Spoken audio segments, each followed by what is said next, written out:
I want you to think back to a time in your life, perhaps when you were much younger, where you may have read something that had a very gripping effect on you. The kind of thing that you may have read that has put an imprint on your life. I've had such an experience. I remember being 14 years old in Mr. Gustafson's English class, where I was far from an outstanding student. But I read a short story written by a gentleman named Stephen Crane. It was published in 1893, and it grabbed my heart, and it gave me a sense of hope and what today I have come to understand as perspective, or perhaps a personal paradigm. Stephen Crane's short story, 50, 60 pages at most, is entitled Maggie, a Girl of the Streets. And I'll just give it to you in a nutshell. Maggie was one of those children against which all the odds appeared to be stacked.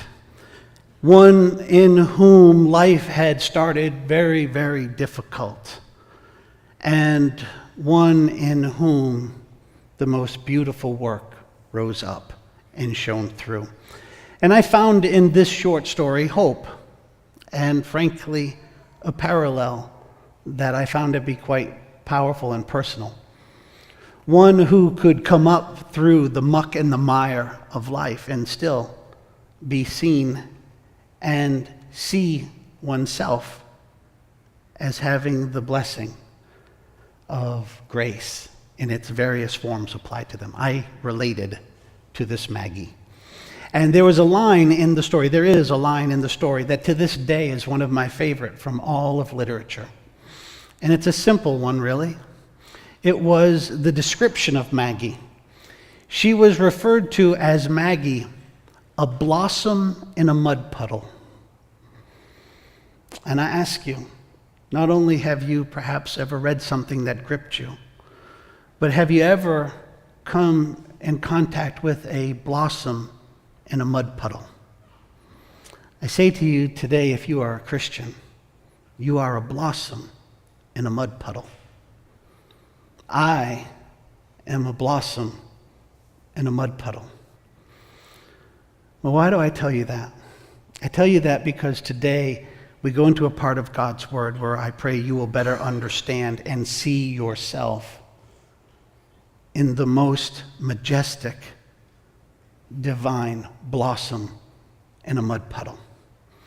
This morning we are going to go into God's Word and we will read and walk through John chapter 19, verses 1 through 16. And I tell you up front, it is the deepest, darkest mud puddle in all of the Bible, from my perspective.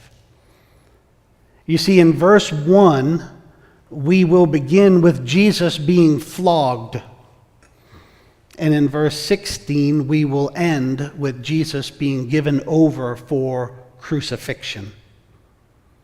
I don't know that you and I can find anything more dark in all the Bible than the two scourgings of Jesus that literally leave him for dead, where the only thing left for him to do per the world's mistreatment of him, our Messiah, is to hang him on a cross till he dies.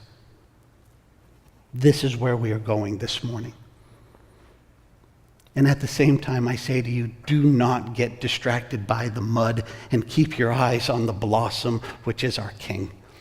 This passage, as dark as it is, stands out for you and me as a beacon of love and light and hope and power and promise. For you see here, as we watch our King prepare for his crucifixion, where he will be crowned